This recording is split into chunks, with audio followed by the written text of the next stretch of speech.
Welcome to SAP. Halo Sobat Arbit, gimana nih kabarnya hari ini? Aku doain dimanapun Sobat Arbit berada, selalu sehat selalu ya. Nah, selamat datang di Story Apple Technaker, di mana itu merupakan sebuah ruang suara mahasiswa menggema dan cerita-cerita kampus menjadi bahan obrolan yang penuh makna. Nah, halo semua, nama aku Diandra Kala Putri, di mana di sini tuh aku akan menemani seluruh Sobat Arbit nih di episode 5 kali ini. Dan tentu aja sama seperti episode-episode sebelumnya, kita tuh akan membahas mengenai sesuatu yang sangat menarik, sangat insightful. Tapi ada sedikit nih yang berbeda, di mana kita itu akan membahas mengenai cerita yang satu kesatuan antara satu sama lain, tapi memiliki topik yang sedikit berbeda. Di mana kita tuh akan membahas mengenai May Day yang pertama, yaitu adalah sebuah hari yang menjadi simbol perjuangan para buruh. Dan yang kedua itu kita akan membahas mengenai quarter life crisis, sebuah fase yang mungkin aja kita alami nih sekarang. Dan yang ketiga itu adalah mengenai kuliah itu sebenarnya scam atau worth it ya. Dan yang terakhir itu kita akan membahas mengenai sistem baru, yaitu adalah WFH atau work from home.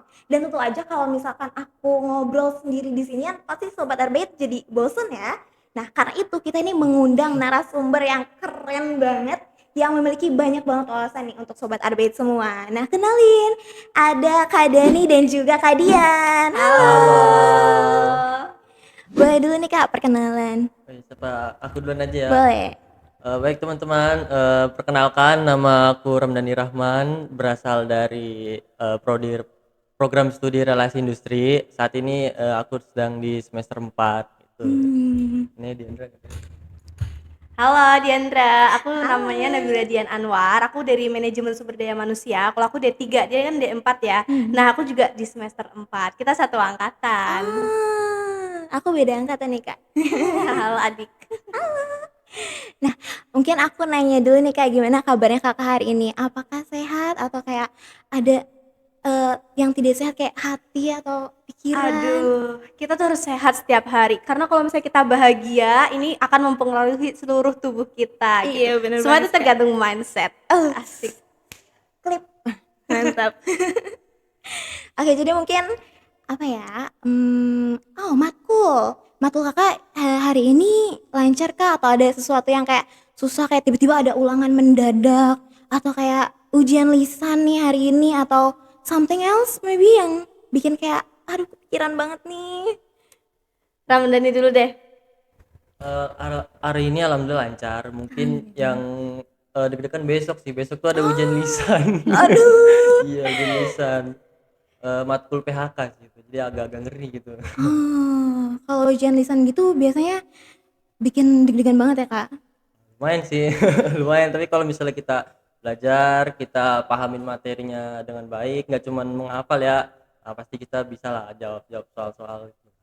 Oke, mungkin sebelumnya aku juga mau ngucapin terima kasih banyak nih Kak, karena udah datang di podcast kita kali ini walaupun banyak banget ya jadwal-jadwal sekarang ya. Terima kasih banyak. Kita juga terima kasih kok udah diundang ke sini. Oke, mungkin kita masuk ke fondasi pembicaraan kita yang pertama nih, yaitu adalah mengenai May Day. Nah, di mana May Day itu banyak banget dianggap hanya sebagai sebuah aksi demonstrasi aja. Padahal kalau kita telusuri lebih dalam nih, May Day ini merupakan sebuah perjuangan atau sejarah yang sebenarnya harus banget nih kita pahami. Nah, aku pengen tanya-tanya sedikit mengenai sejarah May Day itu apa aja sih Kak? Atau kayak apakah ada sesuatu yang penting terjadi atau segalanya? Boleh? Cocok, ini harus Ramdhani duluan sih karena dia ini bidangnya dia. Oh, Saatnya RI ya? RI tampil ini. Sebelum jawab Diandra, mohon izin dulu nih sama suhu-suhu teman-teman yang yang mungkin Izin dulu ya, 1, 2, 3. izin. Mungkin banyak yang lebih paham daripada aku ya, tapi sependek sepengetahuan dan sepemahaman aku itu May Day ini itu sejarahnya titik awalnya itu dari tanggal 1 Mei tahun 1886. Itu bermulai di High Market di kota Chicago, Amerika Serikat. Itu. Jadi pada waktu itu ribuan buruh itu turun ke jalanan. Mereka itu melakukan aksi mogok secara massal. Mereka itu nggak minta kenaikan gaji, nggak minta kenaikan apapun itu. Mereka hanya minta jam kerja yang manusiawi. Hanya jam kerja gitu ya? Yaitu 8 jam kerja. Karena waktu itu kondisinya para pekerja buruh itu bisa bekerja 10 hingga 16 jam dalam sehari. Bayangin tuh lama banget kan? Lama banget. Iya, Hmm. nggak ada waktu istirahat, nggak ada upah lembur bahkan gitu. Jadi mereka melakukan itu untuk minta jam kerja 8 jam waktu itu. Oh, oke. Dan kira-kira sejarah dari Amerika Serikat masuk ke Indonesia itu gimana sih, Kak? Kalau untuk sejarah masuk ke Indonesianya itu pertama kali di Indonesia itu diperingati Hari Buruh itu ya, itu tahun 1920. Hmm. Nah, tapi setelah itu sempat dilarang lama tuh. Sampai akhirnya di reformasi di tahun 2013 itu baru ditetapkan 1 Mei itu sebagai hari libur nasional di Indonesia. Kalau boleh tahu sempat diberhentikannya dulu itu karena apa sih, Kak? Kalau sempat diberhentikannya dulu itu kalau nggak salah itu dianggap sebagai apa namanya komunis. Jadi Oh, gerakan-gerakan komunis. oke. Mungkin ada tambahan sedikit dari Kak Dian? Kalau aku dari segi SDM aja nih ya, kalau dari segi organisasi, kalau misalnya kita ngelihat May Day ini tuh adalah sebenarnya tuh refleksi bagi perusahaan untuk melihat sejauh mana sih para pekerja ini diapresiasi. Karena kalau kita lihat di sini, pekerja itu bukan cuman alat untuk bekerja, tetapi juga suatu hal yang perlu dimanusiakan seperti itu. Karena aset utama dari organisasi itu adalah manusianya justru. Kalau manusianya aja tidak merasa nyaman, tenang, atau hak-hak mereka tidak terpenuhi, maka mereka akan mengalami penurunan produktivitas gitu. Oh, seperti itu ya, Kak. Jadi ini tuh merupakan sebuah, hari yang memperingati, tentang kesejahteraan dari buruh-buruh. Oke, jadi selanjutnya itu aku mau nanya nih, kenapa May Day ini lebih identik ke turun ke jalanan? Apakah itu satu-satunya cara menyuarakan aspirasi dari para pekerja? Boleh dijawab dari Kak Dian? Sebenarnya itu karena mindset kita itu, oh kalau May Day ini adalah kayak, makanya itu sempat dibilang dihentikan itu mungkin karena mereka tuh terlalu berontak gitu ya. Padahal Ah, sebenarnya kalau dari menurut aku pribadi, May Day ini bisa diperingati dengan kalau misalnya dari segi organisasi itu bisa kayak mereka tuh melakukan dialog antara mmm, manajemen dan juga dialog antara buruh. Jadi nggak melulu tentang turun ke jalan, tapi ada tentang mental health bagi pekerja, terus ada kayak pemenuhan apa sih yang sebenarnya belum terpenuhi dari setiap pekerja itu kayak gimana gitu. oke, Mungkin dari Mungkin Ramdhani. mungkin karena identik dengan turun jalan itu mungkin dari sejarahnya juga gitu. Karena kan waktu zaman dulu kan gak ada media sosial kayak sekarang kan. Jadi ya satu-satunya untuk menyuarakan ya turun ke jalan gitu. Tapi kalau sekarang ya banyak caranya gitu kan, bisa lewat kayak tadi bilang dialog, perundingan, bisa juga misalnya ke disnaker atau bahkan ke pengadilan. oke. Jadi kalau misalkan kita nih sebagai mahasiswa, apa sih relevansinya sama mahasiswa ini sendiri? Apakah penting gitu untuk kita mengetahui si hari May Day ini? Nah, itu relevan banget sama kita sebagai mahasiswa yang bakalan jadi calon pekerja. Nah, Karena kalau misalnya dari Dan dulu coba gimana? Kalau dari aku justru disinilah peran mahasiswa, karena mmm, yang seperti yang kita tahu ya, mahasiswa ini adalah kalau misalnya apa-apa demo itu pasti mahasiswa yang paling depan. Karena apa? Mahasiswa ini adalah penstabil demokrasi. Apabila ada ketidaksesuaian, karena kita mahasiswa ini kan belajar di ruang akademik gitu, pasti kita tahu mana yang benar dan mana yang salah. Kalau misalnya bukan kita, itu siapa lagi gitu. Kita bisa mmm. nge-backup para buruh dengan akademik yang kita punya gitu. Kalau dari aku sih kayak gitu. Kalau misalnya kita sebagai mahasiswa, sebagai calon pekerja kan, kita memahami nih apa itu May Day, bagaimana sejarah May Day dan apa makna dari May Day, kita sebenarnya itu udah punya bekal untuk masuk dunia kerja. Karena yang diperjuangin di May Day itu adalah ya hak-hak pekerja, mulai dari jam kerja yang wajar, upah yang layak, dan juga lingkungan kerja yang aman bagi seluruh pekerja. Gitu. Oke, jadi tadi tuh yang aku dapat adalah bahwasannya May Day ini sebenarnya sangat berkaitan ya dengan mahasiswa, Iya. apalagi kita nanti bakal turun juga ya ke dunia Mm. kerja. Nah, tapi aku sempat dengar nih Kak, bahwasannya beberapa orang kayak memiliki paham kuno atau kayak mereka itu tidak ingin disebut sebagai buruh. Mereka menganggap bahwasannya kata-kata buruh sendiri itu adalah sesuatu yang hanya dikerjakan kayak di pabrik dan lain sebagainya. Kira-kira gimana sih Kak cara mengubah mindset orang-orang yang seperti itu? Boleh aku jawab dulu nggak? Oke, Boleh boleh. banget. Oke, jadi di kelas kami itu sempet jadi perdebatan tuh tentang buruh. Karena terus ada salah satu dosen kami tuh bilang kayak gini, padahal dengan orang jabatan itu sebagai staff dan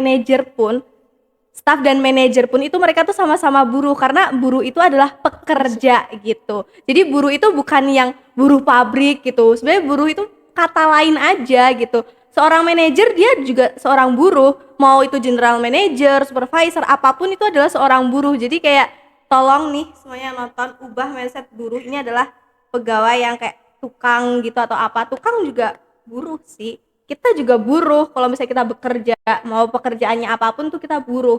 Jadi jangan fix mindset dengan kata buruh aja gitu loh. Contoh ya, contoh tukang las bawah laut. Nah itu rendahan gak gitu? Skillnya gimana Aduh, itu? Ya kan? gajinya juga Bisa ada 2 ya. sampai 4 kali gaji dari sarjana loh ya kan? Mau nggak? Gitu. Ya gimana dah? Gimana sekolahnya itu?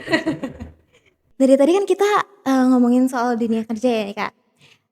Oh mungkin aku bakal simpulin terlebih dahulu kali ya. Jadi hari May Day ini merupakan sebuah hari yang penting yang harus mahasiswa pahami. Dan untuk orang-orang yang menganggap bahwasannya buruh itu merupakan sebuah posisi yang rendah, padahal itu salah banget. Karena buruh sendiri itu merupakan seseorang yang bekerja. Jadi entah itu buruh, entah itu karyawan, itu tuh merupakan satu posisi yang sama. Sama semuanya. Iya bener banget. Dan bagi mahasiswa sendiri tuh penting banget untuk mengetahui sejarah ini karena kita juga bakal terjun ke dunia kerja nanti.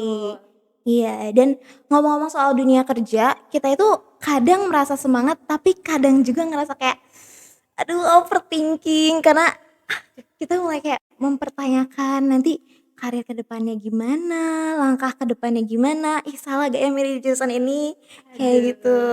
Nah biasanya kebingungan ini atau fase overthinking itu sering banget disebut sama yang namanya quarter life crisis nih Kak. Nah dimana quarter life crisis ini merupakan sebuah fase kebingungan. Jadi tadi udah aku jelasin bahwasannya itu merupakan sebuah fase di mana kita itu mulai bingung ke depannya kayak gimana dan kita mulai kayak buram antara masa depan dan juga masa kini. Nah, di sini aku mau nanya, kira-kira kenapa sih fenomena quarter life sendiri ini tuh bisa terjadi di mahasiswa? Boleh dijawab dari Kak Dani? Mungkin sebagai apa ya?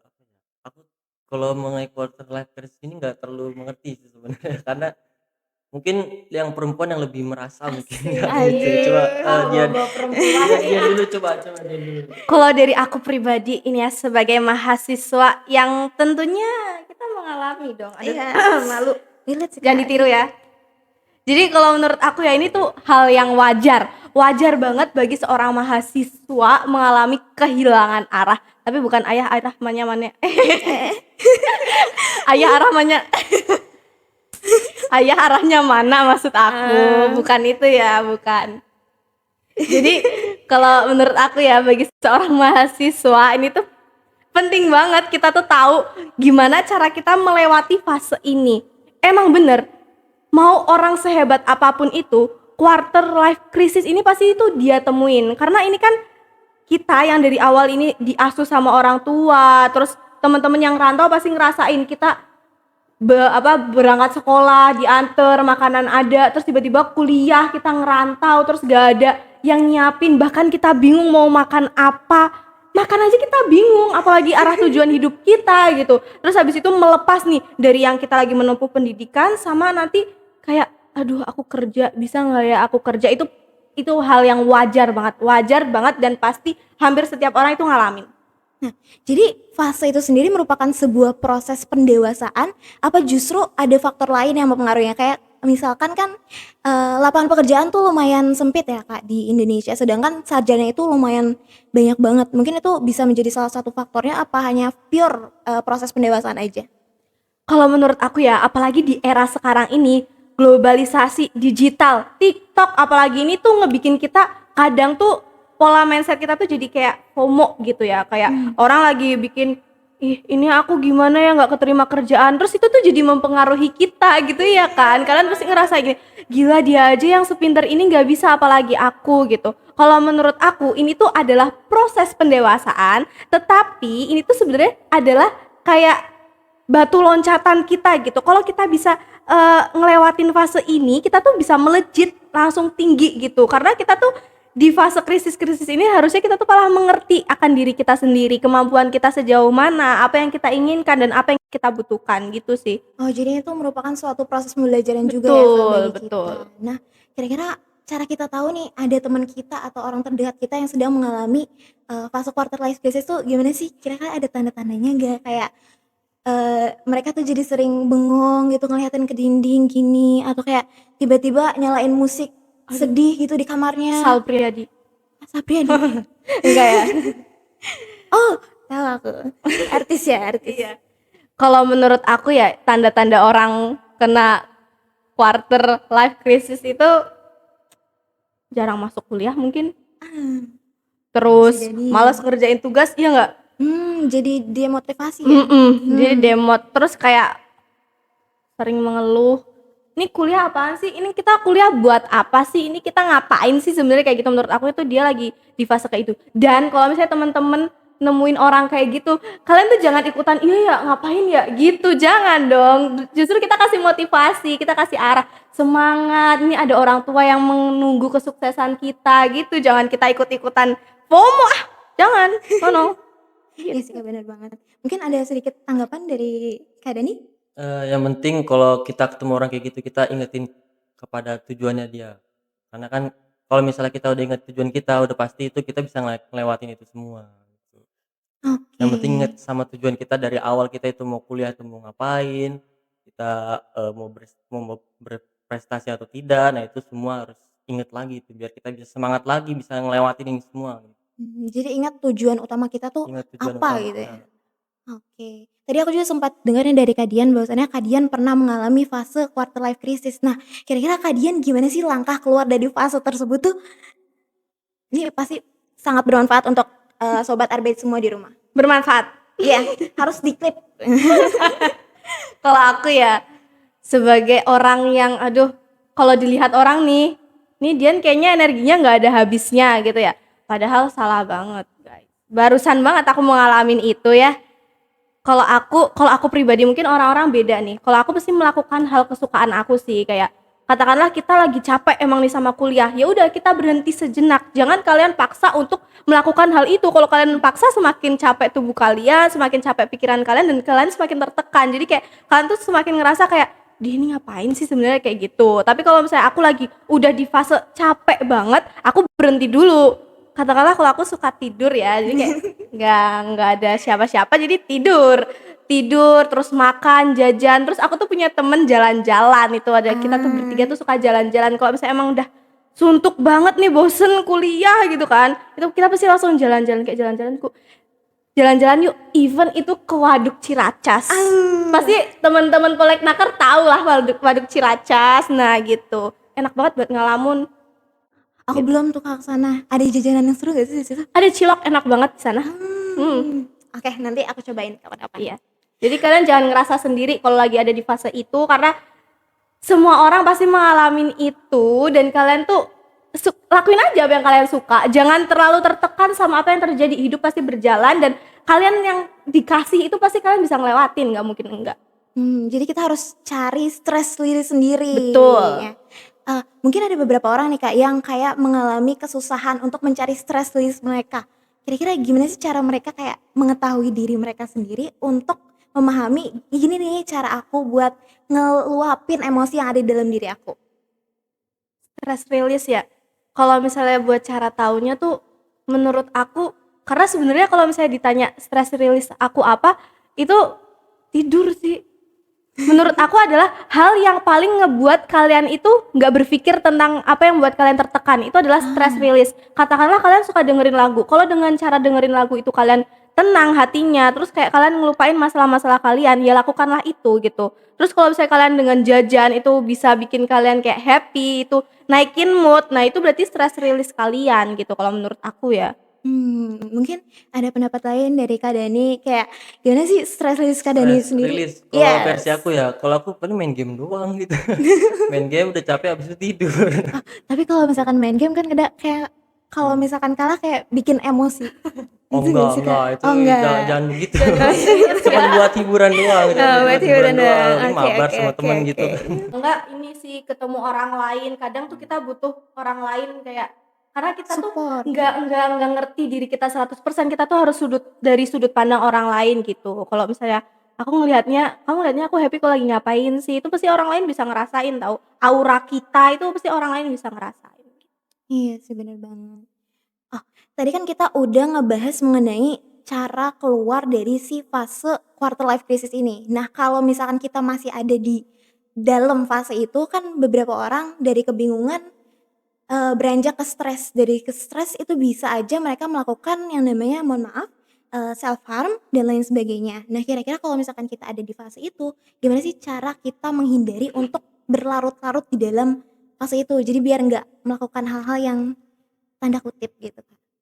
Ada salah satu dosen aku bilang, "Sholat." Terus santai. Hidup ini jangan terlalu dibawa serius. Orang hidup kan cuma sekali. Kalau kalian serius-serius banget, itu ya nggak akan ada happy-nya kalian. Hidup cuma tertekan doang. Jadi kalau misalnya kalian lagi ada di fase itu, ketemu orang. Keluar kamar, keluar kosan, terus cobalah berinteraksi sama orang. Kalau emang itu bikin kalian semakin tertekan, cobalah kayak melakukan ibadah mungkin. Karena kita tuh tujuan hidup kita apa sih guys? Surga. Bener gak? Bener sih, Bener kan? Bener kan? bener. Ya udah gitu. Kalau menurut aku, ya selain mendekatkan diri kepada Allah, cobalah kalian dekatkan diri kalian dengan orang tua juga dan orang-orang di sekitar kalian. Mungkin tidak terlalu membantu, tapi bisa mengurangi. Iya, mungkin ada pendapat lain dari Kak Dani? Ya, yang penting jangan dipendam sendiri aja gitu intinya. Jadi keluarin gitu ya Kak Keluarin unek-uneknya, jangan gitu. kayak gitu Jangan, ya. jangan sendirian di kamar, sendirian jangan. Iya. Lagi stres udah di Nah. kamar. Nah, udah ngapain tuh? Setan juga bingung dia ngapain. Jadi harusnya kita kayak keluar nyari teman atau Iya. mungkin keluarga, orang terdekat, Iya, mungkin bener-bener. pasangan bagi yang punya mungkin. Hai. Oke, jadi intinya dalam fase quarter life crisis ini cara keluarnya itu adalah dengan kita lebih aware terhadap diri kita sendiri dan tidak keras kepada diri kita sendiri karena eee, keluar dari fase quarter life crisis itu bukan tentang sembuh, tapi lebih kayak ke proses pelan-pelan buat memahami diri sendiri ya, Kak. Nah, di mana, fase quarter life crisis yang paling sering kita pikirkan kan tentang kuliah ya, Kak. Di mana di tentang kuliah ini kita mulai menjudge tentang keputusan kita, kayak, "Ini kita bener gak sih milih jurusan ini?" Atau kayak, "Apa kita berhenti kuliah? Apa kayak kuliah ini sebenarnya worth it gak sih? Kayak aku tuh nggak menambah pengetahuan dan lain sebagainya." Nah, dari, opini-opini itu atau kayak tanggapan-tanggapan itu mulai nih muncul satu opini besar yang sebenarnya, lumayan sering nih dibahas di internet, yaitu adalah kuliah itu scam. Nah, karena di satu sisi orang-orang mikirnya kan kayak kalau kita kuliah kita ngeluarin kayak waktu, tenaga, sama biaya yang cukup yang enggak kayak rendah gitu, jadi biayanya juga lumayan tinggi kan ya, Kak. Nah, tapi di sisi lain itu banyak juga orang-orang yang sebenarnya kuliah udah punya, gelar dan lain sebagainya, tapi ternyata mereka itu belum diterima di, dunia kerja atau belum diserap di dunia kerja. Nah, mungkin, di sini aku punya sedikit pertanyaan, menurut Kakak sendiri, tanggapan dari kata-kata atau opini kuliah itu scam tuh gimana sih? Mungkin Kakak ada punya opini pribadi? Dia udah siap banget jawab tuh kan. Kalau dari aku sendiri, aku benar-benar nggak setuju dengan statement kuliah itu scam. Karena kuliah itu benar-benar mengubah cara pandang kita, mengubah cara berpikir kita, mengubah cara berbicara kita. Pokoknya kuliah itu benar-benar ngajarin kita itu bagaimana disiplin, bagaimana caranya menyelesaikan satu masalah. Jadi kalau misalnya dibilang kuliah itu scam itu salah banget itu, salah banget itu. Ya mungkin ada tanggapan lain dari Kak Dian? Kalau dari aku mau ini dulu yang tadi terakhir. Kuliah itu mengeluarkan biaya, makanya kuliahnya di Polteknaker biar nggak Iya, ngeluarin bener biaya. banget. Aduh, masuk Dapet gak nih? beasiswa ya, Kak? Iya, masuk. Nah, Mungkin kalau dari aku ya, aku tuh sempet berbicara juga sama dosen aku. Kita diskusi gitu kan. Jadi kalau bilang kuliah itu scam, mungkin teman-teman yang memandang kuliah itu scam karena kita kan bisa belajar sendiri di Iya, internet loh, bener. udah banyak materinya gitu kan. Tapi guys, kalau kalian belajar mandiri itu, kalian tuh nggak tahu sebenarnya apa yang pengetahuan yang kalian miliki itu sampai mana. Kalian tuh nggak bisa ngenilai, udah nggak bisa kayak nge-record gitu loh, kayak kalian ini sebenarnya pemahamannya sampai mana, nggak ada yang bisa ngenilai karena kalian belajar sendiri. Walaupun emang ada itu ada kayak kuis-kuis gitu kan segala macam, cuman kan kalian nggak tahu sejauh mana kalian itu paham. Terus yang kedua, kalau bilang kuliah, tentang kuliah, sebenarnya kuliah itu juga balik lagi ke diri kita sendiri. Karena ada dosen aku tuh bilang kuliah itu pisau. pisau. Iya. Apa itu Kak pisau? Gimana kalau misalnya kalian itu kuliah cuman untuk katakanlah hal-hal yang nggak benar itu bisa Hmm. menusuk kita sendiri. Banyak kan kasus-kasus kuliah malah jadi orang itu nggak bener kan, karena ilmunya tinggi terus dia jadi semena-mena gitu katakanlah. Tapi kuliah itu juga bisa jadi roket buat kalian melejit karir kalian gitu. Karena kalau misalnya kalian udah tahu nih, paham materi, kalian paham diri kalian, kalian paham apa yang sebenarnya dibutuhin, itu kuliah membantu banget karena sejatinya kuliah itu menaikkan derajat kita gitu. Oke, jadi, aku juga sempat baca-baca mengenai fenomena beli ijazah gitu ya, Kak. Jadi sebenarnya, kuliah sendiri itu bukan cuma mendapatkan gelar, tapi justru banyak banget ya, Kak, yang kita pelajarin Bener, dari heeh. situ. Mungkin juga bisa kayak, menambah relasi ya, Kak? Bener bener. Iya. Karena kalau misalnya kalian kuliah cuman untuk fokus pada mata kuliah aja, itu bagus sih. Cuman kalian nggak dapet, apa ya, konteks Esensinya. esensi dari kayak kuliahnya gitu. Karena kalau misalnya kuliah itu kan kita nambah temen, kayak gini nih, awalnya aku nggak kenal dia nih, jadi kenal. Kalau misalnya besok tiba-tiba aku jadi CEO, terus dia kebalik ya harusnya ya. Kalau misalnya tiba-tiba besok aku jadi CEO, terus ada kenal Ramdhani, ketemu Ramdhani, kan Ramdhani bisa kayak, yuk jadi asisten aku gitu kan Wih. bisa gitu. Jadi kuliah itu nggak cuman pembelajaran, mengeluarkan biaya, mengeluarkan waktu, tetapi juga menaikkan derajat kalian ya, kayak relasi, terus habis itu mengubah cara pandang kalian. Kalau misalnya kan banyak yang bilang nih ya, kayak aduh cewek paling nanti lulus kuliah Di di dapur. dapur nganu anak gitu loh. Anaknya kayak gimana yang kalian ajarin? Kalau orang yang berkuliah itu pasti ngurus anaknya dengan yang berpendidikan, bukan Setuju asal banget. doang. Sekarang kan udah ada tuh cara mandiin bayi yang bener, cara gendong bayi yang bener, cara pakai bedong bayi yang bener. Kalau misalnya orang yang nggak kuliah, nggak tahu pendidikan, nggak tahu relasi gitu ya nggak tahu mereka, asal aja gitu. Iya, bener banget. Mungkin ada sedikit tambahan dari Kak Dani atau Penjelasan itu. oke, oke. Tapi di sini aku mau nanya, Kak. Kalau pendidikan saat ini nih, di mana kita kan udah banyak ya, materi-materi yang bisa kita akses di dunia sosial, di medsos. Apakah masih relevan dengan dunia saat ini? Atau sebenarnya ada beberapa hal yang harus diubah, entah itu dari kayak kurikulumnya, cara mengajarnya, dan lain sebagainya? Kalau menurut aku coba boleh diulangi tadi pertanyaannya? Oke, jadi pertanyaannya itu adalah, eee, Kakak itu memandang pendidikan tinggi hari ini itu seperti apa? Dan apakah dia masih relevan dengan kondisi dunia yang di mana kita itu kan udah digitalisasi ya, udah banyak banget informasi di luaran sana, dan di mana kita bisa belajar gitu media-media sosial. Jadi apakah kurikulum atau kayak pendidikan dari si universitas ataupun institut ini tuh masih relevan dengan dunia ini, dengan dunia saat ini? Hamdani mau duluan atau aku? Kalau aku dari aku pribadi ya, kalau aku kuliah kurikulum yang saat ini apalagi yang dipakai Polteknaker ini, aduh promosi lagi dong.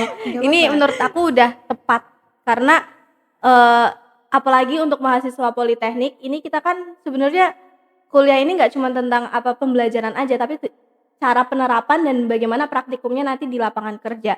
Nah kalau misalnya aku rasain sejauh ini di kampus itu aku rasa relevan-relevan aja sih dan yang aku cari ini sebenarnya kalau misalnya kuliah bukan mata kuliahnya aja, karena kalau misalnya mata kuliahnya aja itu kita bisa aja minta PPT dari dosen. Cuman yang aku cari ini adalah cerita dari dosennya, karena beliau itu lebih berpengalaman. Orang yang mendidik kita itu pasti dia punya wawasan yang luas, entah itu Iya, secara benar. materi pembelajaran ataupun secara pengalaman, Pengalaman. itu pasti lebih banyak. Nah, itu yang aku cari.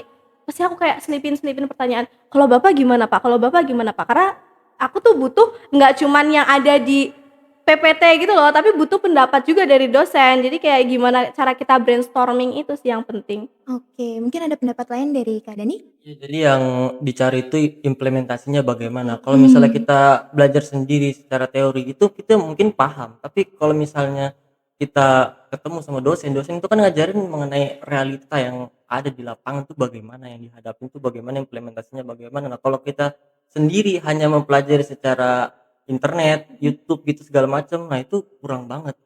Makanya butuh itu. Oke, jadi boleh dipahami nih dari Sobat Arbeit bahwasannya kuliah itu tuh belajarnya bukan hanya dari textbook aja, tapi dari pengalaman berharga yang dimiliki oleh dosen-dosen. Nah, mungkin Kakak ada saran nggak sih bagi mahasiswa-mahasiswa sekarang nih, mungkin yang di Poltekknaker ataupun di seluruh dunia atau di seluruh Asik. Indonesia, kira-kira ada nggak sih kayak saran untuk membuat kehidupan kuliah mereka tuh lebih worth it lagi, lebih kayak Gimana nih? berdampak Kalau lagi. Boleh, boleh, boleh. Kalau aku ya, cobalah untuk ikut organisasi kalau emang kalian itu kuliah bosen. Karena organisasi itu mempelajari banyak hal, nggak cuma tentang textbook aja. Kalau kalian udah mulai ngerasa kayak, lah ngapain kuliah, ChatGPT aja bisa jawab gitu. Coba kalian berorganisasi. Banyak hal yang nggak bisa kalian pelajari di internet gitu. Terus kalau kalian udah ngerasa kayak, aduh capek banget kuliah lagi gitu, udah ikut organisasi juga tetap capek. Cobalah kumpul sama orang-orang yang emang bikin kalian itu semangat. Coba kumpul sama orang-orang yang bikin kalian itu hidup. Jangan kumpul sama orang yang bikin kalian tuh jadi semakin tertekan gitu. Oke. Tadi pertanyaannya gimana tadi? Pertanyaannya itu adalah Heeh. gimana sih saran Kakak untuk, mahasiswa-mahasiswa sekarang nih untuk membuat, kehidupan kuliahnya itu menjadi lebih worth it, Lebih lebih seru gitu ya? lebih seru Nah boleh? itu kalau dari aku ya, dari aku itu sebenarnya kalau biar lebih seru kuliah, itu jangan punya mindset habis lulus langsung kerja. Jadi Mmm, coba bikin, mulai dari mahasiswa itu bagaimana caranya buat buka lapangan pekerjaan, gitu. Jadi oh, nanti Keren ketika banget. kuliah kita itu nggak hanya nyari, apa ya, mempersiapkan untuk nyari kerja gitu, tapi kita bisa nyari hal-hal yang lain gimana nih supaya bisa buka lapangan pekerjaan. Jadi lebih seru gitu, jadi mmm. kita bisa nyari kemana mana Jadi gitu. kita kayak membuka pandangan lebih besar lagi Itu ya, Kak, dia, bukan cuma ke kerja kerja kerja, tapi kayak betul, gimana sih menciptakan si lapangan kerja ini menciptakan. sendiri. Oke, dan mungkin, dari beberapa yang aku baca juga dan dari opini-opini Kakak bahwasannya orang-orang yang memikir atau berpikiran kuliah itu scam adalah orang-orang yang, membahas bukan tentang kuliahnya sebenarnya, tapi tentang penyerapan ke dunia kerjanya. Karena beberapa kan ada Oh, yang tidak dan ada beberapa yang ada, dan di sini tuh kita mulai berpikir kayak alasan kenapa banyak yang merasa kuliah itu scam adalah kuliah sendiri itu tidak sesuai dengan ekspektasi mereka, ya. Di mana karena dunia kerja mungkin ya, Kak, kalau yang dibayangin dulu itu merupakan sesuatu yang sebenarnya, fix ya. Jadi kayak misalkan kita kerja dari 9 to 5 terus kalau misalkan pulang ya pulang dan lain sebagainya. Tapi tuh sekarang sudah mulai ada nih, Kak, sistem baru yaitu adalah sistem yang lebih fleksibel, yaitu adalah work from home ya, work from home, benar ya pengucapannya? Oke. Nah, di mana, sebenarnya WFH ini sendiri tuh walaupun memberikan fleksibilitas atau kebebasan bagi sang pekerja atau kita ya, kita juga WFH ya, Kak, Iya hari betul. Jumat. Itu juga mendatangkan sebuah tantangan baru karena pokoknya WFH itu tidak terlihat sesederhana itu sebenarnya ya, Kak. Nah, di sini, aku mau bertanya karena dinamika baru ini tuh pasti sangat apa ya, challenging ya buat kita sebagai mahasiswa ataupun, para pekerja-pekerja di luar sana. Dan sebenarnya kebijakan WFH ini dari yang aku ketahui bahwa ini tuh merupakan kebijakan yang dikeluarkan oleh Kementerian Keuangan ya, Kak, Kementerian Keuangan yang mulai aktif pada 1 April 2026 dan itu, WFH tuh aktifnya setiap hari Jumat ya, kita juga hari Jumat ya, Kak? Iya betul. Iya.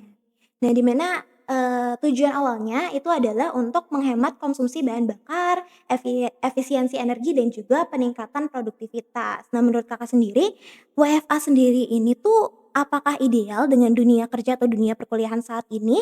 Atau justru ada tantangan-tantangan yang, tidak terlihat atau tidak terlalu, kelihatan gitu bagi, para pekerja ataupun, mahasiswa saat ini? aku coba Boleh? jawab dulu ya Boleh, Dianita. boleh. Kalau mau ngomongin WFH ini ideal atau enggak, sebenarnya kalau dari Gen Z ya, Gen Z nih, kemauan Gen Z itu pengen banget WFH gitu kan, dengan segala macam fleksibilitasnya gitu kan. Tapi kalau misalnya kita lihat lebih jauh ya, WFH ini itu ada tantangannya, terutama untuk, sektor-sektor manufaktur dan juga, sektor-sektor yang melayani publik. Nah itu kan nggak bisa WFH kan, Mmm, gitu. Sehingga WFH ini juga menghadapi beberapa macam tantangan gitu. Nah terus kan tadi kan, Diandra tadi kan nyebutin kalau asal muasal dari WFH ini itu kan untuk apa tadi? efisiensi energi. Efisiensi energi, penghematan bahan bakar Ya, ya, supaya kan, pekerja itu tidak ngisi bensin lagi ke pom bensin. Nah, tapi iya pertanyaannya benar. sekarang, kalau misalnya pekerja itu pada WFH kan itu kan nggak diawasin kan, yang penting kan online. Nah, bisa jadi WFH ini berubah jadi WFA, work from anywhere. Lah kalau Heeh. kalau kalau misalnya work from anywhere, dia kan bisa kerja di kafe atau di mana-mana, itu sama aja ngisi bensin juga kan. Nah Iya. itu jadi pertanyaan utamanya kalau mengenai Iya, WFH bener ini. banget sih, Kak. Mungkin ada pendapat lain ya dari Kak Dian? Kalau dari aku pribadi ya, ini kebetulan, waktu pada saat Sabtu lalu itu ada pembahasan ini juga nih di ruang temu. Kalau teman-teman pada tahu itu adalah perkumpulan dari perguruan tinggi dan politeknik. Nah, kalau misalnya dari pembahasan itu sih, mayoritas banyak yang kurang setuju dengan adanya WFH ini. Tapi kalau dari aku pribadi nih ya, kalau misalnya dari aku pribadi, WFH ini sebenarnya ini aku bahasnya yang secara mahasiswa aja ya, karena kita kan juga merasakan dampaknya. Kalau bagi seorang aku sebagai mahasiswa ini menurut aku nggak terlalu berpengaruh sih, walaupun emang kita banyak praktikumnya. Cuman mungkin yang harus disesuaikan ini adalah bagaimana dosen ini menata ulang antara, metode pembelajaran praktikum dan teori. Bisa aja dilakuin nih, misal minggu ini itu tuh teori semua, terus di minggu depannya kita praktik. Jadi di sana di minggu depannya itu kita berangkat ke kampus gitu. Nah, karena dari hari Senin sampai Jumat ini, pasti teman-teman yang kuliah merasakan nggak sih kayak setiap Senin, "Aduh cuma satu matkul doang, males banget ke kampus," gitu kan. Sih, Kak. Pernah nggak ngerasain kayak gitu? Nah, dengan adanya kebijakan ini, kita tuh jadi lebih padat, jadi kita berangkat pagi sampai sore. Nah, menurut aku itu lebih, apa ya, lebih efisien sih, kayak tenaga, hemat energi juga. Cuman untuk beberapa sektor kayak kesehatan gitu, kemarin kita sempat bahas ini, kayak bagi Mhm. Poltekkes, teman-temannya di Poltekkes ini kurang setuju karena mereka ini banyak banget praktikumnya, kan nggak mungkin latihan nyuntik gitu online kan Iya, gitu kalau mungkin dari banget. mereka gitu. Jadi kayak mungkin ini bisa diterapkan, cuman harus diimbangi dengan kebijakan dari, kurikulum yang harus disesuaikan oleh dosen-dosennya. Terus terlebih lagi sebenarnya kan kemarin ini dari menteri siapa nih yang membahas tentang ini harusnya antara hari Jumat atau hari Rabu gitu ya. Kalau semisal dari aku pribadi sih kayaknya lebih cocoknya di hari Rabu deh Kenapa kalau tuh, misalnya Kak? WFH. Soalnya aku mindset-nya tuh kalau misalnya Jumat nih, aduh long weekend nih gitu. Jadi kayak kita jadi bisa jalan-jalan gitu, kayak nge-stay di rumah. Terus tadi sempat ngebahas tentang nanti bisa jadi WFA. Kebetulan tadi aku tuh sempat ngobrol sama dosen ya. Mmm. Jadi kalau misalnya di Polteknaker ini teman-teman, ini kita kan udah menerapkan sistem ini. Terus kalau di sini itu kita harus Zoom katanya. Untuk teman-teman AKK kayak gitu, pokoknya sivitas itu harus Zoom. Jadi terpantau gitu. Katanya sih kayak gitu. Jadi menurut aku mungkin harus dari setiap institusi itu harus siap dengan hal tersebut. Jadi kayak kebijakan yang keluar harus diimbangi dengan kesiapan, nggak bisa langsung diterapkan gitu. Jadi harus benar-benar siap baru kita laksanakan. Oke, Seru sih, baik. seru. Sebagai Gen Z Iya, jadi setuju aku sebagai Gen Z kita lebih suka ini ada WFH-nya gitu jadi liburnya lah. kayak lebih panjang gitu ya, Kak, kita, "Oh, aduh, Astagfirullah. cut cut cut." Astagfirullah. Oke. Oke, jadi, menurut Kakak sendiri apakah produktivitas, apakah work from home ini tuh mempengaruhi produktivitas dari mahasiswa dan juga karyawan, dan juga mempengaruhi dari pengembangan karir dari si karyawan itu sendiri apa enggak sih? Kayak Kalau dari aku pribadi sebagai mahasiswa ya, secara produktivitas sih kita nggak terganggu. Cuman memang karena adanya ini kan jadi ada beberapa kegiatan yang tidak bisa kita lakukan di hari Jumat. iya, Mungkin lebih ke situ aja sih. Cuman kalau misalnya secara produktivitas sih enggak. Justru aku sih lebih suka ya, jadi kita menghabiskan waktu tuh dari hari Senin sampai Kamis itu langsung gitu. Jadi kayak ya udah nggak perlu siang-siang pulang gitu dari pagi atau siangnya berangkat paginya kosong gitu. Karena pasti teman-teman kuliah pasti ngerasain kan. Orang di TikTok juga banyak itu ketika kamu kuliah cuman satu satu matkul, matkul gitu terus ya, nanti gitu, videonya mereka kayak gosok gigi Iya, doang. males juga kan. Jadi menurut aku mungkin ini lebih bagus kalau misalnya di mahasiswa ini jadi kayak anak sekolahan gitu. Cuman kalau untuk teman-teman yang masih SMP, SMA, nah itu mungkin tantangannya lebih tinggi daripada Iya, kita bener gitu. banget. Karena kalau misalkan kita nggak dipadetin ya, Kak, Mhm. kalau misalkan Zoom, kalau dari aku sendiri tuh kadang ngerasa kayak, "Aduh Zoom ngapain sih?" Kayak males buat nyatetnya gitu loh, Kak. Bener bener bener, emang sih. Diandra kalau hari Jumat ada Zoom-nya nggak? Kalau aku kebetulan Oh dipadetin ke gitu, hari Kamis ya, benar hari ke hari Kamis Kamis. gitu. Kalau aku masih ada sih, Ramdhani masih ada nggak Zoom di hari Jumat? Jadi aku masih ada, cuman emang kadang ada sih fase itunya.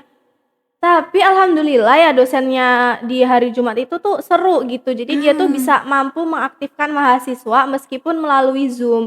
Bahkan kita disuruh wajib on cam, terus mmm, deadline tugas. Jadi kan setiap ini kan harus ada tugasnya gitu kan.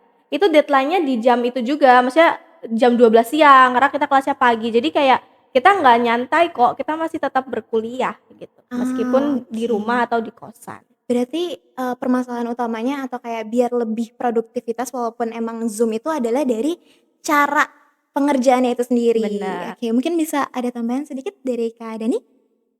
Kalau misalnya begitu kita ini sih susah manajemen waktunya karena kan nggak diawasin segala macam gitu kan. Bisa aja kita lagi Zoom makan, tidur, lah itu Tidur, kan kita aduh. nggak produktif kan nggak meratin materi yang disampaikan kan kita. Coba di Zoom. eh, Ini Pak Hamdani ya Pak, yang Zoom sambil Pelaku. makan nih Pak, aduh.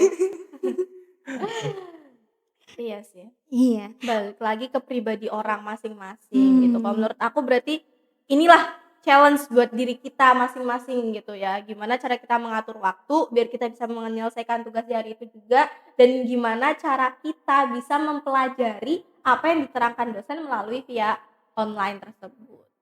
oke. Jadi mungkin, ada gak sih Kak kayak skill kan tadi membahas mengenai cara kedisiplinan kita ya. Kira-kira ada skill lain gak sih yang harus kita pelajari atau harus kita punya dalam menghadapi si WFH ini? Jangan suka nunda-nunda. Ah, iya sih benar Kak. Jangan suka nunda-nunda, jangan bilang kayak, "Ah, masih nanti," gitu. No, semakin nanti semakin banyak tugas kalian Semakin gitu. numpuk ya? Semakin numpuk, kerjain aja sekarang kalau kalian lagi ada waktu, kerjain, jangan nunggu nanti. Jangan nunggu misal 12.45 ngerjain, 13.00, jangan, itu tuh bikin kita jadi mager tahu. Terus nanti, nunggu ayam bunyi gitu, yang kan nggak mungkin kalau Aduh, siang-siang ayam bunyi, orang tetangga aku aja nggak ada yang punya ayam. mungkin ayam beker kali Kak? Iya. Oke, mungkin, ada sedikit pendapat dari Kak Dani dulu? skill untuk WFH ya. Iya, Ya tadi sih sama manajemen waktunya tuh harus bagus gitu. sama kedisiplinan diri Iya, ya Kak? kedisiplinan diri. Oke. Jadi, kalau misalkan kita lagi WFH seperti yang tadi kita, bicarakan, di mana itu tuh membuat garis antara kehidupan pribadi dan juga kehidupan kerja atau kehidupan kuliah kita tuh semakin pudar, Kak. Kadang ada beberapa yang kayak gitu. Misalkan kalau WFH, pekerjaan yang sering WFH, biasanya itu mereka suka di-chat misalkan oleh, bosnya pada saat jam-jam dia itu tidak bekerja. Nah, cara kita untuk menghindari hal ini tuh gimana sih? Kayak menghindari keburaman antara garis kehidupan pribadi kita dan kehidupan pekerjaan kita. Kayak biar bisa lebih work life balance gitu. Coba, nanti aku coba ngomong. Soalnya Mmm. ini berhubungan dengan, peraturan ketenagakerjaan karena kan misalnya kayak tadi, dihubungin malam-malam, nah itu bagaimana itu aturan ketenagakerjaan kalau Ah, kalau pekerja biasa bekerja kan 8 jam. Setelah itu misalnya dia bekerja kan dihitungnya lembur. Nah kalau misalnya WFH kayak tadi, bagaimana tuh dia jam 10 masih ditelepon gitu kan, jam 9 masih harus ngerjain di email, bales email segala macam itu gimana? Coba Dian. Kalau dari aku pribadi sih ya, ini kan balik lagi gitu, kalau tergantung diri kita. Kalau semisal kalian ini nganggapnya WFH ini adalah ajang untuk bersantai-santai, maka hal kayak gitu bisa terjadi. Katakanlah harusnya pekerjaan kalian mulai bekerja seperti jam biasa, jam 8 kalian masuk. Terus kalian harusnya langsung mengerjakan dong di jam tersebut. Tapi kalau kalian menganggapnya WFH ini adalah ajang untuk santai-santai, kalian nggak akan ngerjain. Wajar kalau misalnya jam 9 malam atau jam 8 malam atasan kalian telepon karena kerjaan kalian belum kelar. Tapi kalau misalnya kalian jam 8 terus kalian ikutinlah aturan. Ya anggap aja rumah ini sebagai kantor gitu. Cuman posisinya lebih fleksibel, kalian bebas, nggak perlu pakai baju rapi gitu. Kalau misalnya kalian tetap ngerjainnya di tepat waktu kayak gitu sih kayaknya nggak akan ada kayak gitu sih. Tapi kalau misalnya emang itu terjadi, ya coba kalian komunikasikan dengan atasan kalian atau kalian pakai WA Mood yang kalau misalnya di atas jam 5 itu nggak bisa di WA, langsung oh. checklist satu gitu.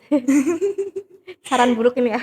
Aduh, Oke, jadi mungkin kalau misalkan aku rangkum sedikit nih dari insight yang Kakak berikan bahwasannya WFA sendiri itu sebenarnya, bermanfaat ya Kak, dan tidak terlalu mengganggu dari produktivitas itu sendiri. Yang penting itu adalah cara kita untuk memanajemen waktu dan lebih disiplin kepada diri kita sendiri. Karena sebenarnya dunia kerja ataupun dunia perkuliahan itu bukan tentang mencari kenyamanan, tapi tentang kita beradaptasi dengan sistem kerja yang ada. Benar. Benar? Benar. Jangan Oke. jadikan WFH ini sebagai ajang santai-santai kawan. Iya, Kita benar tetap benar. bekerja dan tetap berkuliah. Gitu sih. Oke, jadi mungkin gak kerasa kali ya Sobat Arbeit, kita udah di penghujung waktu aja. Ya. Nggak kerasa ya Kak? Ya. Kayak itu kita udah ngobrol panjang tadi dan banyak banget insight yang diberikan oleh Kak Dian dan juga Kak Dani. Mungkin bisa dicatat oleh Sobat Arbeit nanti di rumah dan diterapkan. Oke, jadi tadi kita kan udah membahas momen panjang ya dari May Day, quarter life crisis, dari kuliah itu scam ataupun worth it, dan yang terakhir itu tentang WFH, di mana WFH itu menawarkan fleksibilitas tapi juga ada tantangan baru. Nah, dari semua ini kita itu bisa mengambil pelajaran bahwasannya perjalanan masuk ke dunia kerja ataupun perjalanan kita di dunia kuliah itu bukan tentang kita siap atau tidak siap, melainkan tentang bagaimana kita untuk mau terus belajar, beradaptasi dan memahami diri kita sendiri di tengah perubahan yang ada. Dan di sini aku mau mengucapkan sekali lagi terima kasih banyak untuk Kak Dani dan juga Kak Dian karena sudah memberikan insight yang sangat berharga di hari ini. Sama-sama. Aku juga tidak lupa mengucapkan terima kasih ke Sobat Arbeit semua yang udah menonton episode 5 kali ini sampai akhir. Hebat banget kalau sampai nonton sampai akhir. Harus banget nonton sampai akhir karena banyak banget insight-nya Kak di sini. Nah, sebelum kita penutupan nih, aku ada satu kata-kata yang mungkin bisa nih diterapkan oleh Sobat Arbeit semua. Di mana kata-katanya itu adalah kita mungkin belum sepenuhnya siap, tapi setiap proses yang kita jalani hari ini sedang membentuk kita untuk siap. Asik. Mantap. Itu boleh di-tip?